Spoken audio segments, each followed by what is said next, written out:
Hello and welcome to the Writing Community Chat Show.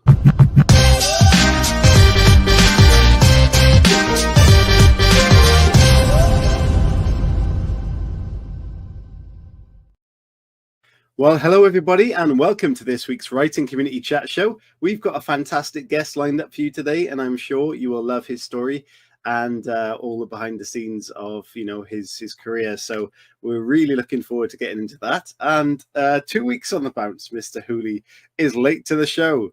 Please abuse him in the nicest kind of way on social media. No, I'm joking. Don't abuse him, but feel free to say get there on time. I hope you're all doing well. And if you are someone who's watching this back on YouTube when it goes out or on the podcast, I hope you are doing really well, and get in touch with us if you are writing and what your writing is kind of looking like at the moment. I've spoken to a few people whose writing has been a bit on and off, some people who just at the moment are struggling to get any momentum, and some people who are really smashing it. So it's really a mixed bag out there at the moment. For me, with the show and all that stuff, I've gone into that kind of problem of having too many little things on the go and not knowing where to start or which one to go with. So that is certainly something I'm sure some of you will kind of relate to. But yeah, it's been a good week, and we had a great show last week, and we've still got season 15 booking up. And what's interesting is we're getting a lot of emails from people, publishers, and people themselves emailing us for the show. What we'd love to know is your recommendations. If you've got someone that you'd really like to dig into their writing processes, or to find out about their life story in terms of the road to writing, then please do let us know, or even approach them yourselves on social media if you'd like to, and point them in our direction. We were very luckily recommended by somebody, which I don't know who that was. So if it was you recommending us to somebody, then thank you. We had a meeting this week with a company that is doing something that me and Chris really had an idea on a couple of years ago, about bridging the gap between publishing, the publishing houses, and self-publishing. So that is something that's ongoing, and they approached us, and we had a conversation this week about working with them in some sort of way. And it was from a recommendation from someone who's obviously seen this show or follows it, and told them to get in touch with us. So that was a real nice thing to hear, that we are being recommended in that sense. So thank you very much to whoever that was. Yes, so moving on, I'm going to get tonight's guest on, and we'll get stuck into the story. So we've got a great guest, as I mentioned, someone who's mastered the art of storytelling, both on screen and on the page. He's the award-winning filmmaker behind the critically acclaimed post-apocalyptic film, What Still Remains. He holds a BA in English and Creative Writing from Stanford, and an MFA from the USC School of Cinematic Arts. Basically, if there's a story to be told, this man knows how to do it. And now he's turned his talents to fiction, and his debut novel, which you can see up in that top corner, The Shadow of the Eternal Watcher, a gripping sci-fi noir that explores alternate realities, inner demons, and the power to bend space-time. So please give me a warm welcome in introducing Josh Mendoza. Hello, Josh. Hey, CJ, thanks for having me on. I'm excited to be here to chat story with you. You're very welcome. It's good that I can get my words out in the end there. Yeah, how are you doing? Thank you so much for joining us. It's great to get you on the show. There's lots of stuff I want to talk to you about, and a fan of the film as well. So Thank you. I'd love to know sort of the creative processes and all those good things, and kind of this is what this show's about. So, but first of all, how are you doing? Doing well, like you were talking before, trying to get new words out on the page is what I'm doing right now, and just, it never gets any easier. I always talk about, sometimes you just got to keep going and get something on the page. It doesn't have to be perfect, because it's so much easier to fix bad writing than it is to fix a blank page, right? When you're staring at the blank page, that can be daunting. Yeah, definitely. I mean, one of the biggest things that people have said on this show, we're going over, 350 plus interviews now, is kind of just get going is kind of the major key point. And that's exactly what you just mentioned there. Having a bunch of words to kind of play with is so much more effective than just not getting going. So I agree with that completely. Definitely. And I think just setting goals too, like small goals. Hey, I'm going to try to write 500 words 4 times a week. Yeah. 2,000 words. You'd have a book in 40 weeks, less than a year. You'd have a screenplay in a third of that time. So it's just a matter of setting goals that you can actually achieve too. And it's a marathon. But when you just sit down and say, I'm going to write a 400-page book, I mean, that just seems like unachievable, right? Yeah, it does. Yeah. I did a video a couple of weeks back about this and how consistency is kind of the key and can really build the habits of something. And just getting there and writing 200 words a day, even if it's that amount, or something bigger or smaller, just having that ability to constantly write would really help people. Yeah. And not only that, but it will kind of ingrain that sort of consistent nature, which, as you mentioned, over time, someone who smashes out 2,000 words a day for 3 weeks and they're burnt out a little bit, and they don't kind of go on, within 6 months, a year, that person who's writing 200 words a day will exceed that by a long shot. So yeah, definitely worth doing consistently, I think. Yeah, I agree. Couldn't agree more. Yeah. So where in the world are you joining us from right now? I'm in Phoenix, Arizona right now, in the United States of America. And I spend a lot of time there, and I spent the last 15 years in Los Angeles too. So I go back and forth. I grew up in Arizona. Yeah.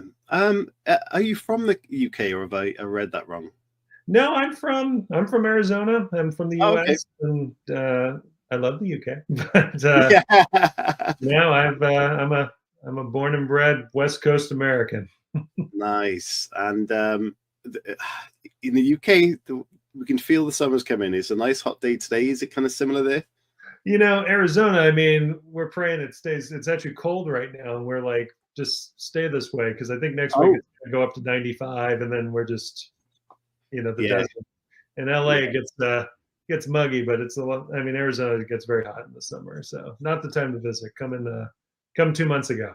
Yeah, I can imagine. Yeah. So Arizona then, is there kind of a writing scene where you are at all? Do you know of, or is it mainly kind of online sort of connections that you make? More online connections. I mean, there are lots of writers here. There's a lot of published writers who live in Arizona. I'm not in any groups with them. I mean, I think you tend to gravitate towards the people you came up with, right? So I mean, that was one of my main things with. I got to stay at Stanford, like you mentioned, and met a lot of great creative people there. And then I got that itch to do film, and was like, I just want to go to USC. And it's not necessarily because I needed to learn how to make movies. Well, I did, but I think there's lots of ways to learn to make movies. You don't need to go to USC film school, but the people you meet when you get in those types of groups, you keep them forever, and they still read my work and give notes. And the movie you mentioned, What Still Remains, I mean, we made that movie for not a lot of money and punched above our weight class because of a lot of those USC people that came and just chipped in and helped make an indie movie. Yeah. It is incredible. And it's something that I've learned doing this show and talked about it, going and networking to say writers events and things like this really kind of opens the doors more than most people, I think, would kind of submit through potentially emails randomly or social media posts trying to plug their book in that sense. Getting those actual connections and maybe going to sort of those classes or schools or events, I think, can be really powerful for someone if they haven't done that. And I know we get, that sort of writer's recluse sort of mindset, but I think and I think that's especially a younger writer. I think a lot of times, I mean, I remember falling into this trap where you're like, I know how to write. I don't need to read a book about how to write. I don't need to take a class. I'm just going to do it. And I think you learn all those rules so that later when you're better, you can break them. But if you don't know any of the rules about act structure, how many words are in a book, just simple things that then you're on Google trying to figure it out, right? But those things matter, and there's a reason there's these structures for stories. And I think great stories tend to follow them and then break them in unexpected ways versus just breaking them all. Because when you break them all, you're probably just not writing a very good story. I'm sure there's an exception to that rule out there, and I can't wait to read that book. But I think for most us mere mortals, it's there's good things to be had in structure. And I think that's also where you learn. You get some deadlines too. It's like you're in a class, and it's like, hey, you got to show up with a movie in 6 weeks. You got to show up with a first act in next week, right? Go write 30 pages, right? So it's just like getting that those juices flowing. And you're probably not writing great stuff, but it just gets you in the habit of trying to meet deadlines, trying to accomplish these feats, and then get ripped apart and be like, oh well, I didn't think it was bad, but it's apparently not good. Right? So you like, but you learn to take criticism too, because at the end of the day, a lot of this is criticism. You can't please everyone, and even the best books, you go on Goodreads and you're like, I love that book, and it's got like 4.5 stars, but you look, there's plenty of 1s and 2s in there too, right? So, I mean, that just comes with the territory. Yeah, I think Goodreads is the ultimate sort of honest, brutal at times, and potentially sometimes unfair sort of place to go and see book reviews. But you're right, every book I've ever seen in the top bestsellers lists. Oh my God, they've always got the 1 stars there somewhere. As you mentioned, you can't please everybody. It's just not possible. No, it's not. And I think you got to think about that as a writer too. You're like, I like to write broad stories. I like character-driven pieces, but I like action. I like plot. So I try to like create a literary world for my fun action adventures to occur in, right? So, I try to write for a broader audience, but I think you have to think about that. It's like, well, if you just want to write for someone super niche, that's fine, but be prepared to only reach that niche audience, right? And if you want to write broader, then you have to think about, well, like, you got to get broader people to read it before you send it out there too, and think about, well, this criticism's coming in.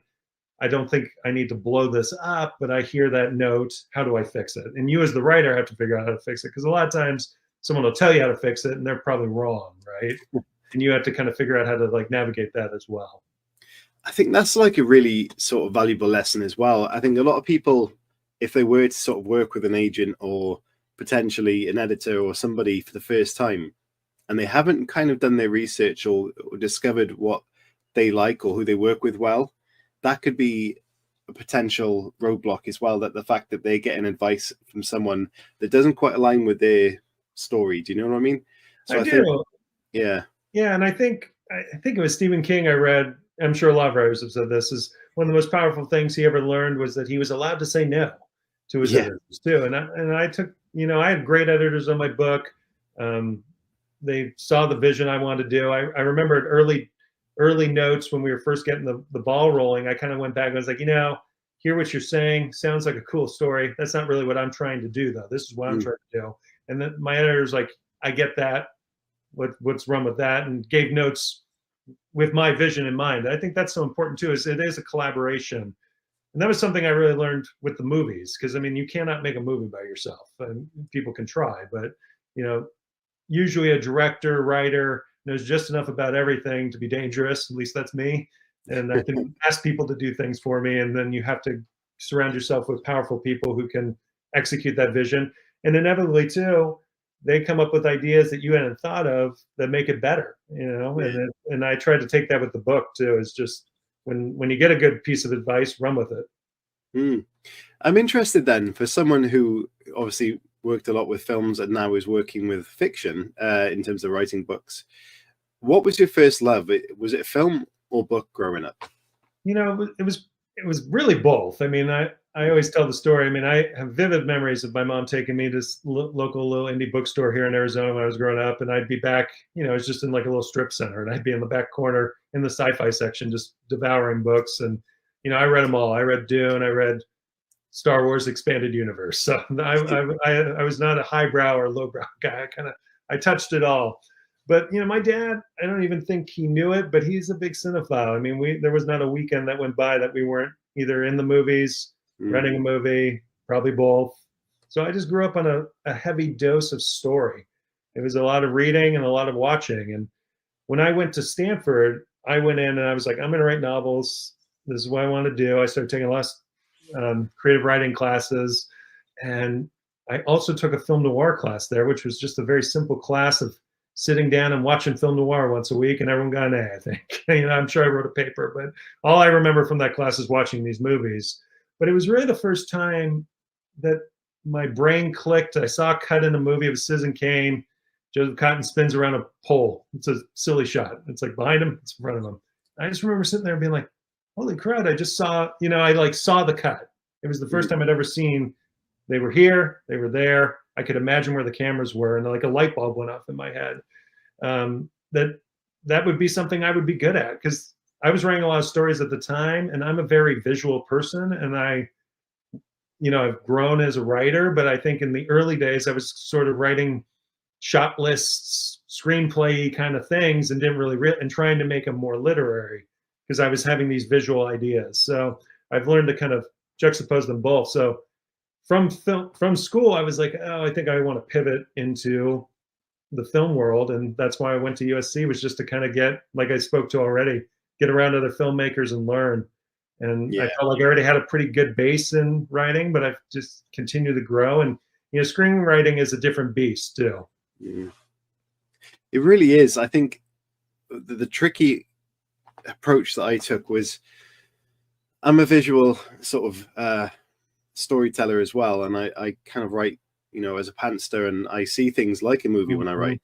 And for me, I'm quite descriptive when it comes to writing my novels. So when I started writing the screenplay, cutting out all of that sort of not needed sort of mess was really difficult to do. So I think as a transitioner from writing novels to screenplays, what advice have you got for someone who's going to go down that route? Yeah, I think you kind of just nailed it. I mean, I always tell people with screenplays, I mean, if you've got even if it's great description, if you've got pages of block descriptions, I mean, there better be like 50 scenes in there. It better be like action, because people aren't going to read it. And that's not really how movies work. I mean, movies are about, you can read famous screenplays where there is more description, but they tend to be more established people who get to do whatever they want. If you're trying to break in, it's got to be pithy, it's got to be fast. You got to paint a picture though. So you do have to describe things, because that's another mistake. I think people say, okay, I got to parse this back, and then you get pages of dialogue and no description. You have to find a balance between painting a picture, showing people what's going to happen, but moving the story forward. And a screenplay about a page a minute is usually what we say. So if you write a 90, 100-page script, that's about a 100-minute movie, give or take. And so then conversely, you might say, well, I'm going to write a 130-page script and it's going to be a 2-hour movie. Well, no one wants to read that either. So it's just it's a balancing game. And I think just writing them and then trying to get out there. I mean, there's a lot of competitions where you can get some professional coverage, and you may disagree with everything they say, but just getting that, someone who does that for a living to critique your thing, because they're the gatekeepers, right? Is getting past those people to the people who can maybe actually make your movie happen is the battle. So you have to entertain that person first. Absolutely. I mean, it's interesting when you kind of know the ins and outs of film, but is there a film that you watched, thinking back to when you were with your dad and watching all these films, was there one that really stood out for you? And growing up watching it maybe numerous times and looking back on it now, have you ever thought about it more as like a filmmaker now compared to what you kind of viewed it as a viewer when you were growing up?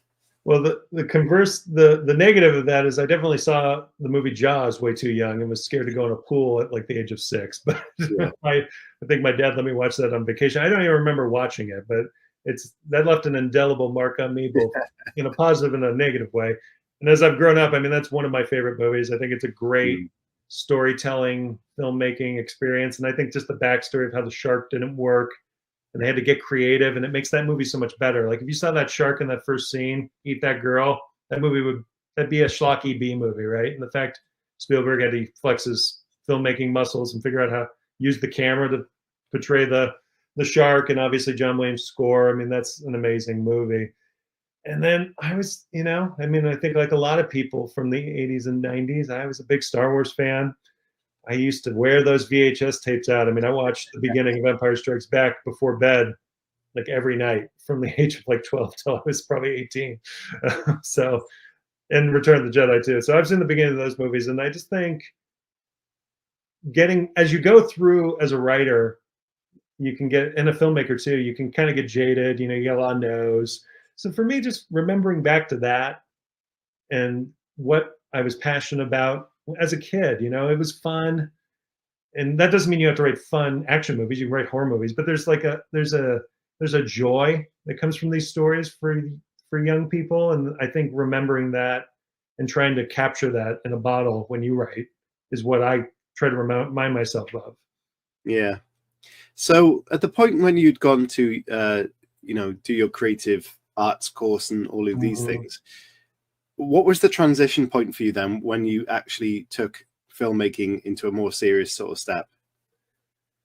Yeah, well, going to grad school, I mean, it was like, okay, I want to make movies. And I think you talk about like missteps. I think maybe making some lower budget shorts might have been a better step. I was like very like, all right, I'm going to get out there. I'm going to raise money. I'm going to find a way. I'm going to get producers. And that just takes a long time, obviously. And I think, I was a little late to that late 90s, early aughts time, which I was too young to be in the film world at that time. But that was kind of like this heyday of indie filmmaking, of like going out and getting a dentist to give you money and you'd go make a movie, right? And I think people have kind of the economics of that have kind of changed, honestly. I mean, it used to be you could throw a B movie in the dollar bin at Best Buy on a DVD and you'd make $1 million because like 1 million people bought the darn thing. And you don't make $1 million when 1 million people stream your movie.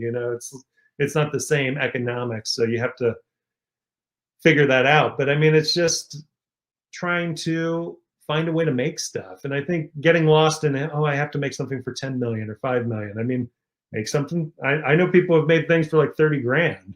Yeah. And and that's still a lot of money for a lot of people, right? And it's nothing for a movie though. So it's like, how do you do that? How do you get stuff out there? And I think there's so many avenues now. I mean, look at Issa Rae. I mean, she started on YouTube, right? I mean, it's just like, if you have something, I think the key is to make stuff. And that's true of writing too, is always be writing, always be creating. Because when someone asks you for the next thing, you have to be like, here it is, right? Like, I'm ready to go.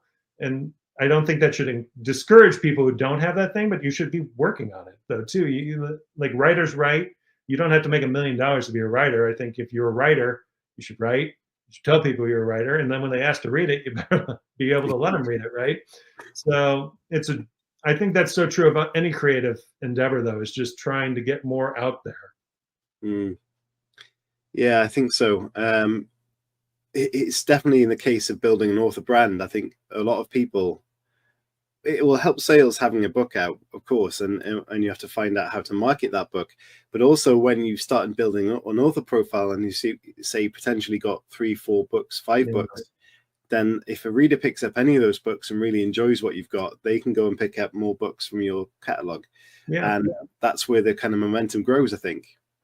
Yeah, and I mean, obviously, I'm just coming back to books. This is my debut novel, but I've got two in the fire right now that I'm trying to pick which one I'm going to focus on. But just trying to make more, and I keep writing scripts, and I'm out there pitching myself, and just I almost made that second movie a couple times, and Yeah, it's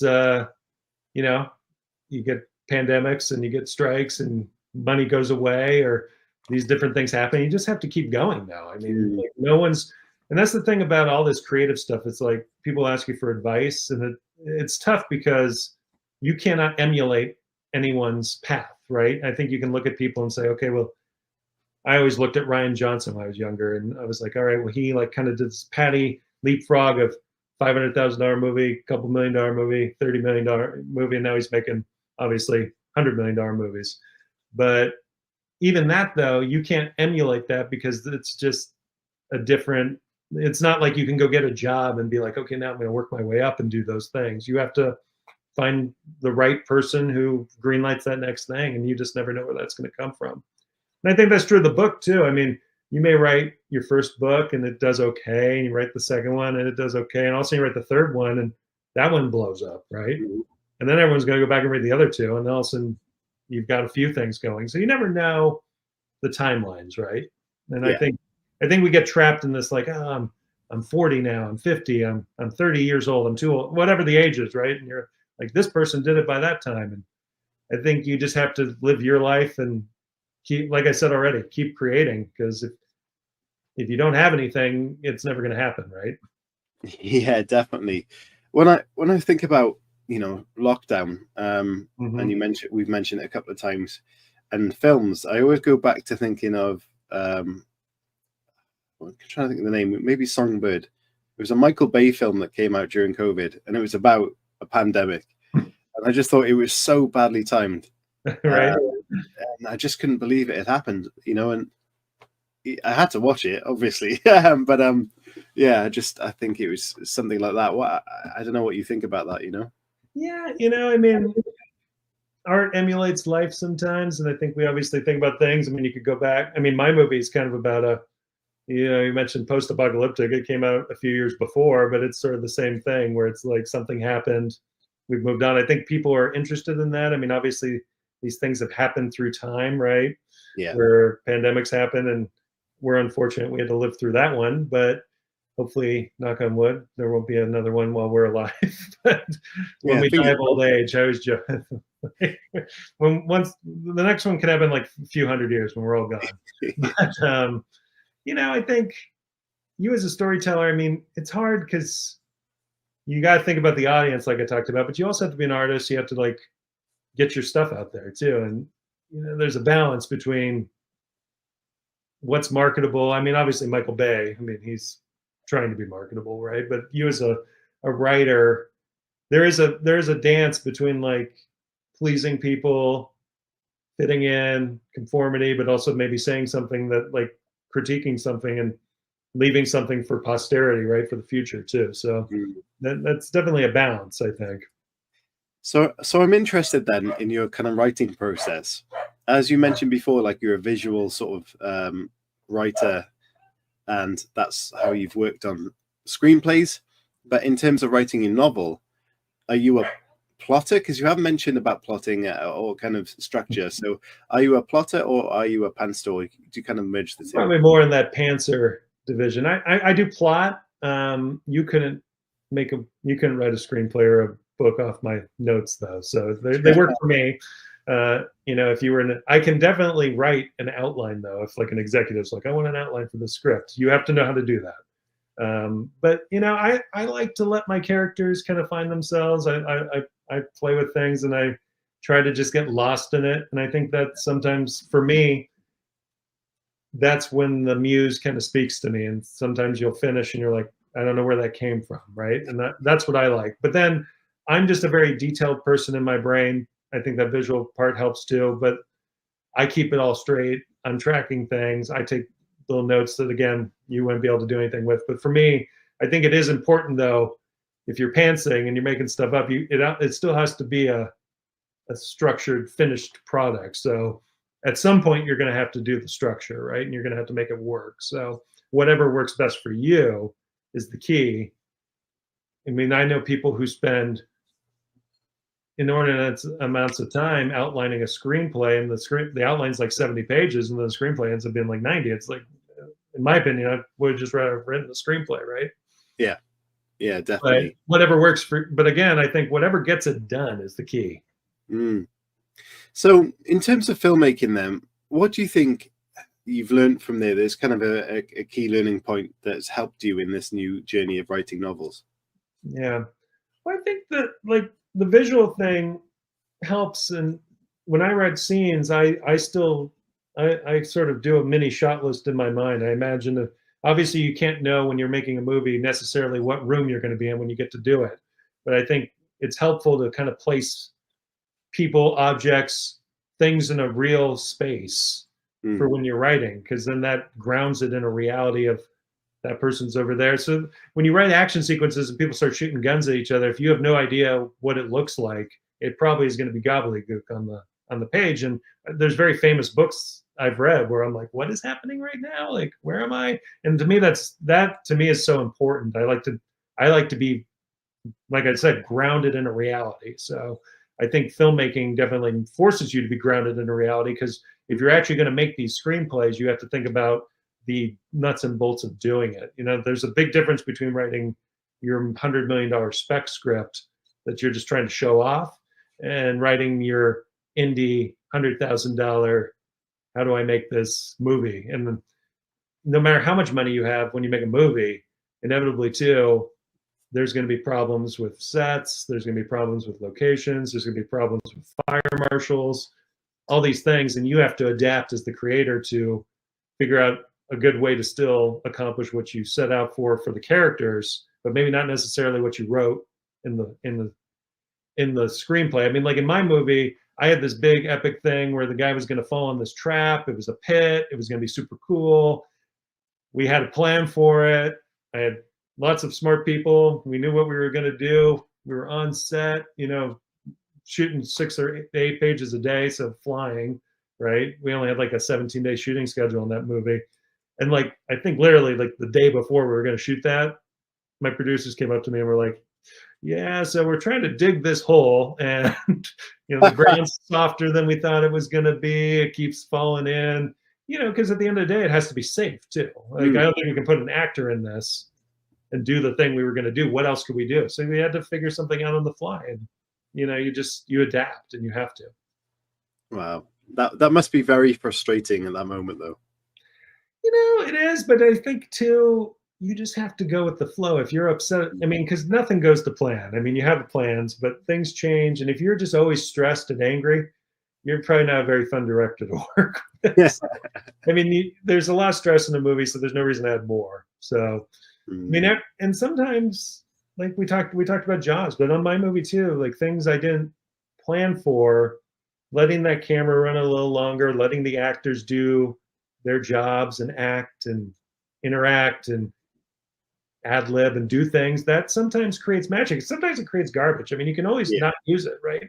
But like, if you're willing to let things go outside of your plan, sometimes really special things can happen too. Yeah, I always think back to Training Day in regards to that, when I saw a clip when they're talking about Denzel Washington in the King Kong speech at the end. Apparently the majority of that was made up on the spot. That's cool. Yeah, it's very cool. And considering the intensity that brought, and kind of the interaction with the people, because they used real gang members around as well for that. I just think it's incredible. He's a fantastic actor. Yeah. Have you ever seen in sort of your movies anything like that happen, where the actor's kind of gone off dialogue and just created something magical? Yeah, and just also, a lot of times actors on my movie, and I think on lots of movies, will come up to you and say, hey, I don't know, I don't feel comfortable saying this. I don't know. I feel like I'd maybe say this. I think you should always let them show you. Like, if you just tell them no, and I've fallen in that trap too, no, it's not like that. If a good actor is telling you they have an instinct, you should see it. Yeah. Again, you don't have to use it, but actors are a special breed of person, and they create great art, and you should not stand in their way of doing it. You as the director kind of have to shepherd this safe environment that allows them to take those risks, and also you protect them when maybe those risks look bad, right? And you don't put that on the screen. So you have to really protect your actors and make sure that you're sort of the taste detector, right? You're like, hopefully you have good taste and you like good movies, and you're trying to sculpt that as you create it on the fly too. Yeah, definitely. All right. So I often do this when I'm having a good conversation, is I forget to play the little videos between the rounds, but don't worry about that.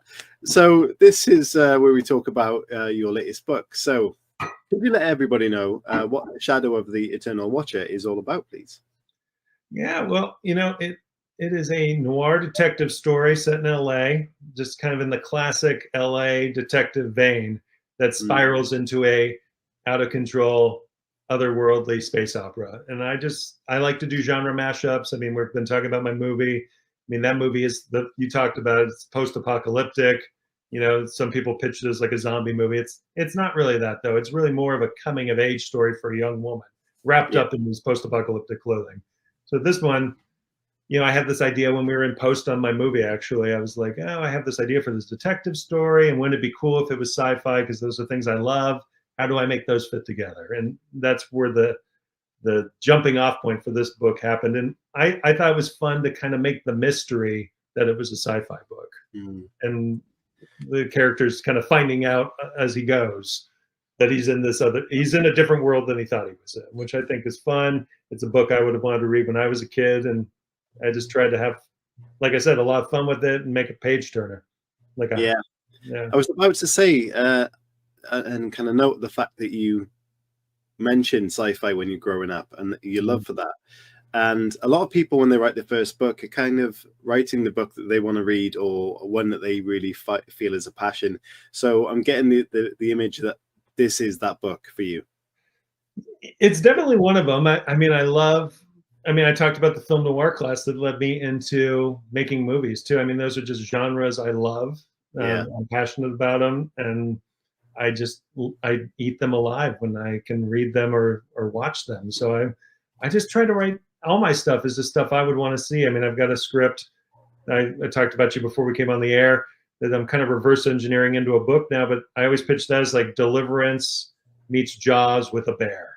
You know, like just things I like, weird, wacky mashups, otherworldly, magical realism kind of vibe. And I play with a lot of those elements in this book too. Is I love sci-fi. I'm not really in the technical sci-fi realm.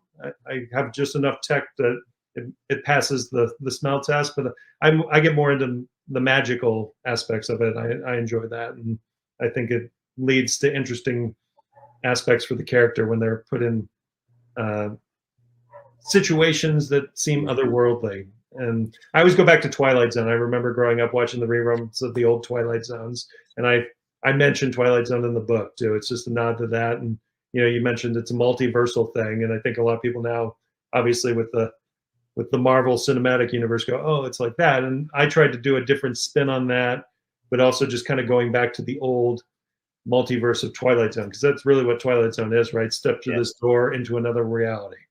Yeah, definitely. In terms of your detective, then, was there Mm-hmm. anything or any other character in sort of fiction in kind of history or even a personal in real life? Was it an inspiration for this detective, or is it something that you completely fictionalized? You know, it's completely fictionalized. It's inspired by the classic tropes of a Mm, detective story. You know, like I played with the stereotypes to break them. I mentioned that earlier. So like, it definitely starts out. It's very pulpy. It's very like he's at a bar drinking too much. You know, it's the classic what you think is going to be in a detective movie, and then I try to blow it all up and do something different. So, I'm leaning on the greats from the past and Philip K. Dick and going like Philip Marlowe vibes and the Long Goodbye, and just trying to mash that up with the sci-fi I love too. mm. So, what was the difficulty then in creating, a character that has to travel, as you Mhm. mentioned, through different sort of worldscapes or whatever that might be? How did you ensure that that character's kind of values and Yeah. their person stayed as they were as they went through these different worlds? Well, he's definitely a down on his luck detective. He's at the bottom of the barrel at this point in his life, and I thought it would be an interesting exercise in character to explore this sort of anti-hero hero. He wants to be the hero, and I think that it's a classic trope too with the doppelganger of like seeing yourself in someone else, quite literally in this book, and seeing things you wish you had too, and how Mhm. could you get them. And I think Duster Raines, the main character, he wants to do good, but he doesn't always do good to do good, if that makes sense. He doesn't think necessarily he's a big believer in the ends justify the means. Yeah, And I think that this book kind of tests him on that and tries to pull him back from the brink of maybe being more of a villain than a hero too. nice. And what kind of reaction have you had, and is it kind of something you expected from your readers? You know, so far it's been very positive. I mean, the book just came out about 5, 6 weeks ago, so you're all getting in on the ground floor. Go check it out. But you know, it's been well reviewed from Library Journal, Kirkus, Book List, and we got a great audiobook out now from Kellen Boyle. Did the narration, and he did an amazing job. You know, it's been very positive, and I think I was worried, not worried, but obviously I'm writing sci-fi. You think it's going to be kind of that. I Getting back to what I was talking about earlier. Is it too niche? Am I Yeah. alienating people? But I feel a lot of the feedback from people who don't necessarily read a lot of sci-fi is that it's accessible and they enjoyed it and they had fun with it too. So I think that's what I was going for, and it's nice to hear that so far it's been landing for people too. Yeah. Well, I think that is one of the challenges you would have had to have done with this book, as you mentioned, kind of mashing genres. Mm-hmm. As a detective novel, many people wouldn't be expecting the sci-fi element, maybe. So, was that something you consciously sort of attacked? Yeah, you know, so it definitely started out purely in the detective vein, and then discovering the sci-fi, and then going back and planning more clues. And there's definitely clues along the way that talk about it.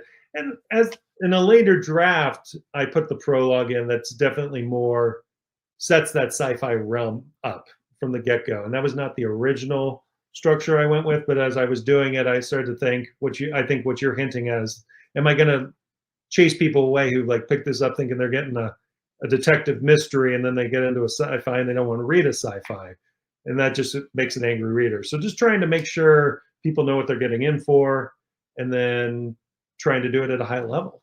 Yeah.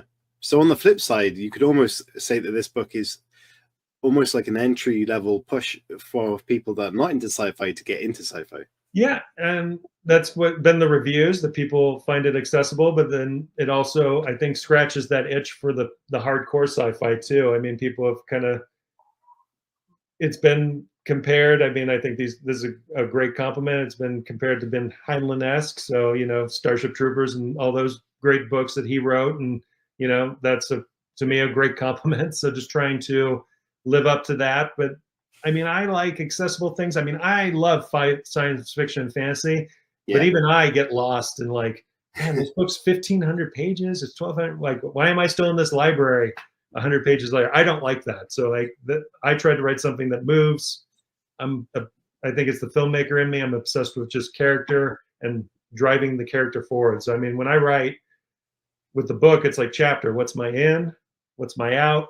And what's happening to the character, and why are we here? And if I can't answer all those questions, it probably doesn't need to be in the book. And that's how I approach screenplays. It was like, how do we get into this? How are we getting out of it? And what's happening for the people? If you're just kind of doing character development for yourself, I mean, that can be a good exercise, but sometimes they don't need to stay in the story too. Yeah. I'm wondering if someone would be watching this back at some stage who is noticing that their writing is quite dragged out in a sense, and they want that more action-packed or character-driven sort of story that kind of flows quickly. Would you have advice for someone trying to do that? Yeah, you know, I mean, obviously with word processors, we can save our drafts, right? So I back up your drafts, and don't be afraid to delete. I mean, I remember in this book, it was like there was a certain chapter where everything in it was cool. People liked it. It was a lot of sci-fi, right? It's like, but I think it was just dragging out, and people were like, I was with you, and I'm starting to get out of this. So like going back, I'm always surprised too when you start deleting. You put paragraphs that don't belong together, you tweak them just a titch, and all of a sudden you're like, wow, that's actually much better. And they can be a couple pages apart sometimes.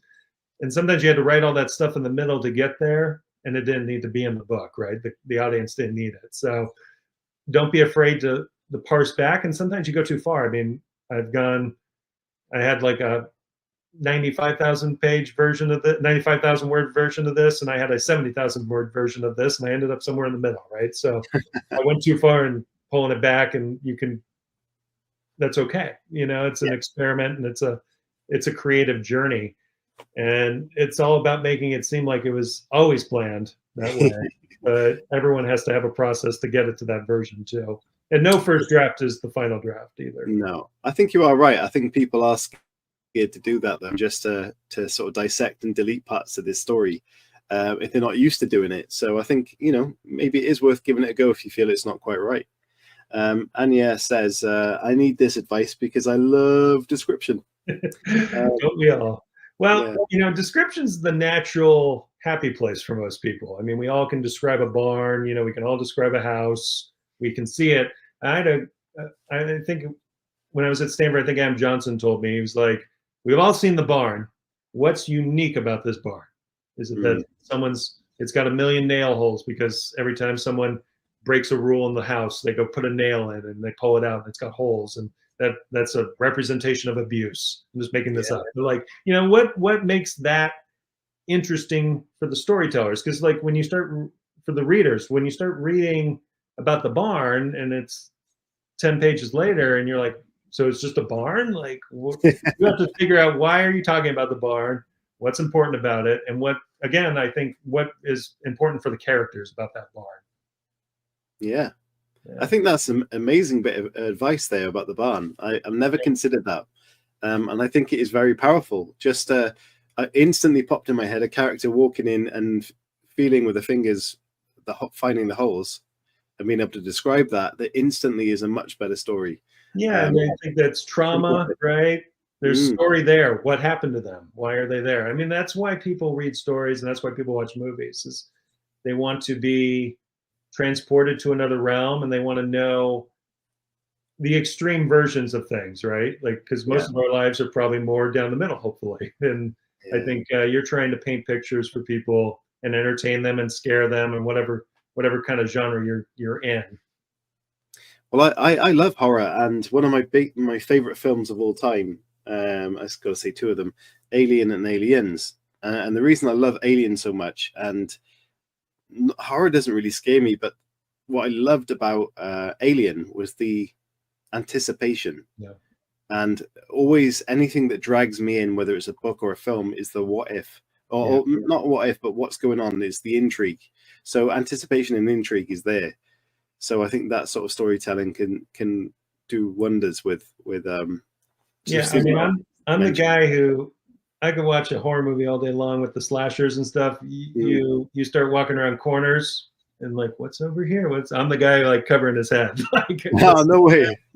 and that Alien is a great example of that. I mean, what a brilliant movie. And if you, again, our Jaws analogy, I mean, that alien's scary as long as you don't see it too much. Like, if you Yeah, actually see the guy in the suit dancing and chasing her, it's like, well, this is kind of cheesy. But the brilliance of that movie is this is not seeing anything. You see a swinging chain, and you're like, oh, the alien's in the room, right? That's what's smart about those movies. And I think sometimes there are great films still being made, but sometimes with so much money, you can hmm do whatever you want, and maybe sometimes less is more, right? yeah, hugely.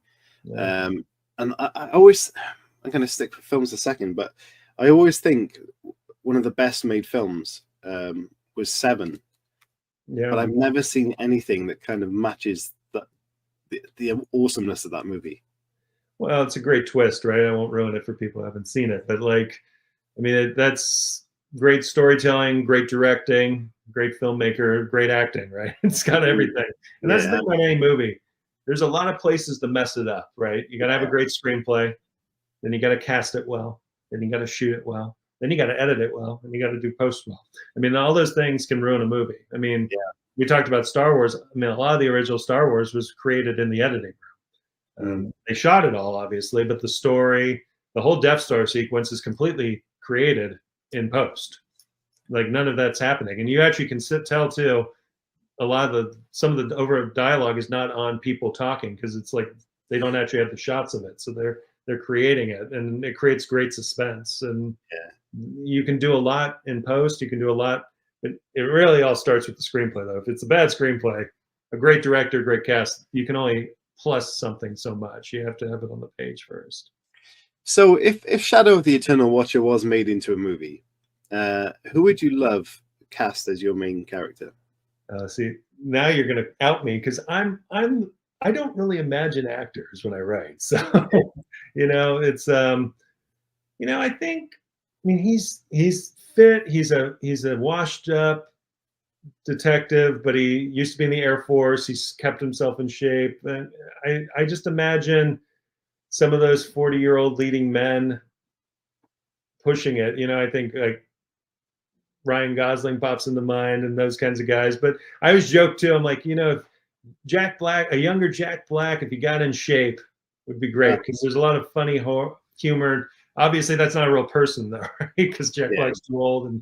But I remember like early him, or like even like an old like you think about some of the great like Jeff Bridges when he was a younger guy. Like I think he would be a great Duster Reigns too. So just finding that, and I think that's the fun of a movie though, is like obviously you have to pitch it. If we were pitching it, I would do a deck and have the cast ready for people so they could imagine it. But mm, some of the fun of it though too is letting an actor come in who you weren't expecting and you hadn't imagined and letting them blow you away.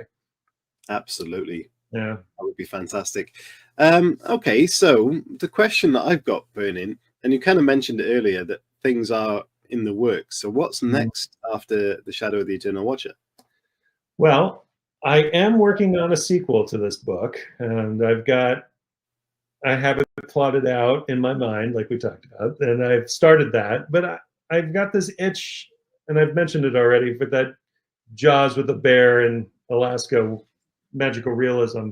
I just have always loved that story. It was actually originally a short I made at USC that did well, and then I turned it into a screenplay, and it did well and got me a lot of meetings. And I just think it would be a cool book and be like real tight, contained thriller, horror, monster extravaganza, right? So I've started dabbling in that, and I've got a couple of chapters of that written. And I'm like, so now I'm debating. I'm like, well, do I finish that one first? Because I kind of waited on the sequel for this. I always wanted to write another one, and I left it open for one.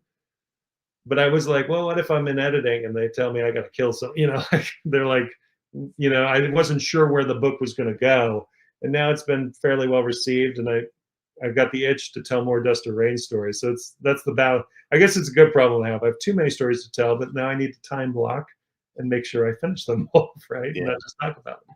But when I was asking at the start of the show what people's sort of situation is, whether they can't write or they're writing too much and all that, you kind of stuck in the middle with me, stuck between stories, and it's like, oh, where do I put my energy? But yeah, I'm starting to lean towards the just to get into something different, doing the thriller, horror, monster shtick, and then coming back to this and maybe seeing it with fresh eyes too. There's nothing wrong with that sometimes. Is stepping away and letting the characters kind of live in your imagination, then you come back and you see it a little differently too.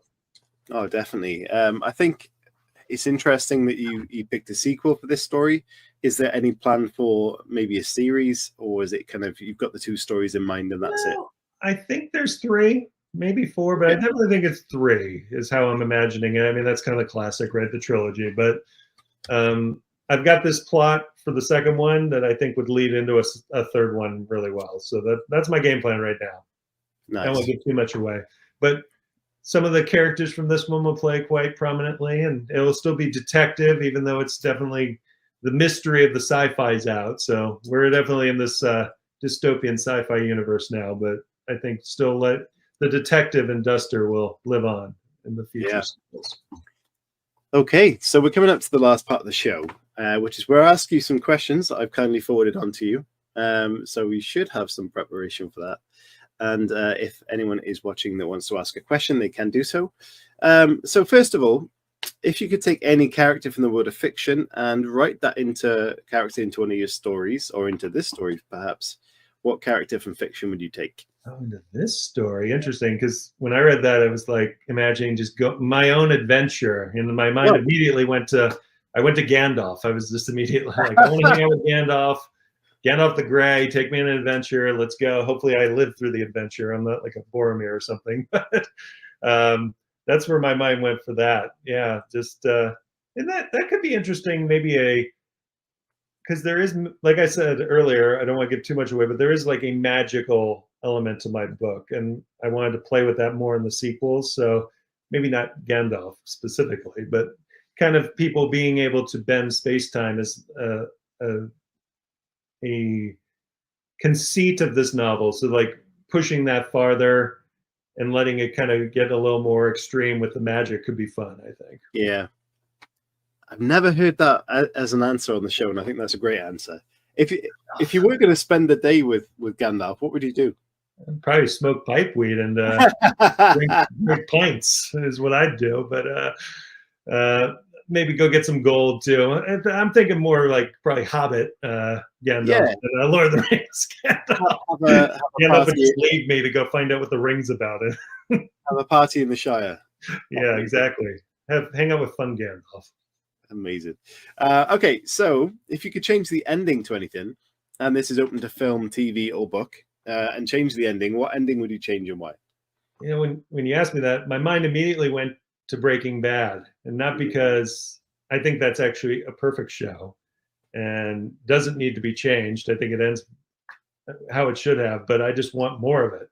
I just wish it was still going, right? And I think that's the mark of a great story, is when you want more, and it has to end the way it ended, and you just wish. My dad's the king of this. We will leave a movie, and he's always like, well, what do you think happened next? And my mom would always be like, what ended? It's a movie. But that's how my mind works too. It's like the what ifs, and you'd mentioned this too. I think that there's fun in the creativity of that too. Oh, definitely. Yeah. Good answer. Okay, so Anya's got a question here. She says, what is the worst universe in sci-fi or fantasy that you could envision living in, or the best? Well, the worst, I mean, I always think of 1984, Yeah. Well, Orwell, and I mean, that's the classic, right? I mean, that's where my mind went immediately when you asked that. Is just the lack of freedom and the loss of freedom, and I think it plays heavily in sci-fi often, and sometimes we see it in real life too. Is just trying to maintain freedoms and mm, make the world better for everyone. And then best, I mean, I mentioned Star Wars, but I also grew up loving Star Trek. I think it'd be fun to just be out exploring the galaxy, and obviously it's like incredibly safe for some reason in Star Trek, and nothing bad ever happens to the main ship. I want to be on that ship and just yeah. go explore the galaxy. I think that would be amazing. Well, I feel like 1984 is like as your worst one. Yeah. That's kind of getting close to reality. Yeah. Well, I want to go there, but Oh, yeah, no, I feel the same way. I mean, I think fiction, great fiction, reflects the past, informs the future. I mean, like they're not pulling this out of whole cloth, right? I mean, he was a brilliant writer. He sees things in a post World War II era of obviously McCarthyism and all these things, and it's not far leaps to like make the jumps to these things. And I think human nature too is sometimes to control, sometimes to have greed. Like you look around the world, sometimes you're like, why do these people need more? And it's just like because it's almost like a game or a challenge to people, right? To win, keep winning. And I think yeah. we have to check those impulses. We all have them, and remember that there's validity in looking out for each other. And even when we disagree with people, I think we can find common ground. I really do believe that, and I see that in my life too. I mean, I live in Arizona. There's a lot of people who don't agree with me, and I'm friends with them, and I live on the same street as them, right? So it's just it's important to remember that we're all people too. And I think when we approach things as that person's like me, we reach better outcomes than when we think that that person's other or that person's the enemy. And I Yeah. think we see that in our fiction too. Absolutely. Interestingly, wasn't Star Trek, talk about fiction being like Mhm. an format of the future? Wasn't there like the flip phone, what they used, or kind Yeah. of what was used to create the flip phones? And that's what I love about sci-fi is like nerds like they watch Star Trek or they're reading Asimov and then they're like, how could I do that? Right. Yeah, And yeah, you can't do it all, but I think like it informs and it changes things. And I think it's a fun idea to go to Mars. We'll see what all that is, but I think I think Wi-Fi comes from that too. It's like trying to go to space. A lot of that technology came from a lot of those experiments. And that's the thing too, is people start talking about like, oh, we shouldn't waste money on that. We shouldn't do this. But sometimes the research into those things leads to a better world here on mm, Earth too. So I think there's a balance in that too, of like trying to make the world better for everyone here. And I think dreaming of going, I think at our heart, we're all explorers. I mean, yeah, our ancestors left Africa, explored the world, right? And like we see the negatives of that too, but there's positives to it too, of like what's on the other side of that hill, what's on the other side of that horizon, and what's out there in space, and what's under the ocean too, right? And we got to protect what we have too, and figure out ways to leave it for future generations. oh yes. There's a lot of questions to be answered about the universe and above us and below us and all that stuff. Mhm. So, they're talking about massive structures under the pyramids last week on the news. So, That's um, cool. Well, mm, one of my favorites is I always loved Stargate when I was a kid too, yeah, and the TV show specifically SG1, and just I think that's a fun, you know, just a fun idea. Like you said, just like the what if, the alternate realities. What if that's a spaceship landing platform? And you can just when you run with those things, if you don't take them too seriously, they can just be a lot of fun too. yeah. Okay, we're nearly going to go over our time, so I'll wrap this up. But before I do that, if you're looking back on your life, or as my co-host used to say, on your deathbed, looking back at your life, what would success mean to you, or what would it look like to you? I write these stories because I think they're fun and entertaining, and I want people to read them and I want people to watch them. So I want to write more of them. I want more books out there. I want to make more movies, and I hope that when it's all done, people are still reading them and watching them after I'm gone. I mean, that's my goal, and I want to leave something behind and hopefully say something that is interesting for people to talk about and think about too, and see the world a little differently too. Yeah. Well, you've made some very interesting points on tonight's show anyway. So there's a good start to that. And you've already done some fantastic fiction in your life. So, you know, Thanks, you're on that road. Definitely. And finally, before we do wrap it up, where can people find out more about you? Where can they buy a Shadow? I keep calling it the Shadow of the Eternal Watcher. Where can they pick that up and keep track of your new thing or next thing that might be coming out? Yeah, so I mean, you can find me, my name, joshmendoza.com, has a lot of links to different things. I'm on all social media, Mendoza Strikes. And then Shadow of the Eternal Watcher, I mean, it's on Amazon, it's on Barnes & Noble, it's on Audible. It's wherever you like to get your books. I mean, here in the States, you can walk into your local indie bookstore and tell them to order it and they can get it. So, and it's just slowly spreading out, and hopefully it'll have a long life and keep getting out to the rest of the world too. And just it's wherever you can find it, though. It's out there. Yeah. Shadow of the Eternal Watcher. Just got to Google it. I am interested in checking out the audiobook, because I have got a copy of the book, but I haven't started that. But I do get out on a lot of walks lately, and I do love an audiobook. So yeah, well, I'd love to hear what you think of it too. So please shoot me an email and tell me too. I will do. Excellent. Thank you, Josh, from me. It's been fantastic chatting to you, and there's been a wealth of information in that episode. And you know, you've got a good career in terms of creative media, whether it's in film or books. So I think you've added a lot of value to us as a community. So thank you very much. Thank you for having me. I had a lot of fun, and hopefully I'll get to come back in the future and talk about the next one. Yeah, well, I'm looking forward to it. And I will keep you updated on my progress with your book. So thank you, everyone. Yeah, thank you, everyone, for tuning in. If you're listening and watching back, thank you very much. And again, let us know how your writing's going. Reach out on Twitter or X or any of social media. And if you've got any follow-up questions, please do send them to me. If they're for Josh, I'm sure I can pass them on, or just tag him on social media. I'm sure he's willing to answer them as well. So thank you very much. Have a great weekend, and we'll see you all next week. Bye-bye. That's the wrong video. Sorry, everybody.